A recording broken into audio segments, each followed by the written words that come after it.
Well, this is Ian Stevenson, and this is the video walkthrough of the Sea Ray 260 SLX Outboard.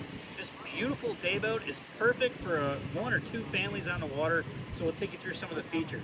The first thing we notice is this 300 horsepower V8 naturally aspirated motor on the back, perfectly matched for this size of boat.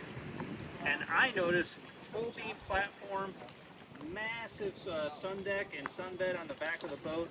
And with a pull of this sunshade, you have shade from the front of the boat all the way to the back of the boat. We'll walk through real quick. As we step aboard, you get this nice L-shape and U-shape wraparound seating configuration. You have storage all over the place, including underneath. This utility pops up, push of a button, great access to all your electronics and batteries down below. Put this back down. Both of these seats are designed to rotate, completely swivel around, and by a push of a button, the entire arch goes flush to the windshield with everybody contained underneath here. Perfect for bridges or just for some inclement weather coming in.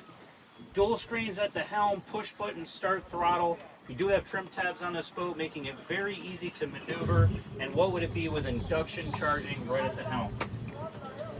This particular boat also has the vacuum flush head system, similar to an RV head, so a lot more substantial than some of the porta potties out there. If you take a step to the bow, the storage continues under all the seats, in the floor, in the bow. We have a freshwater shower at the bow, along with an anchor, windlass automatic anchor to the front of the boat. Not too common on this size of vessel. Great layout. It's Ian Stevenson. This has been the video walkthrough of the 260 SLX Outboard. For more information, call us or email us at MarineMax.com.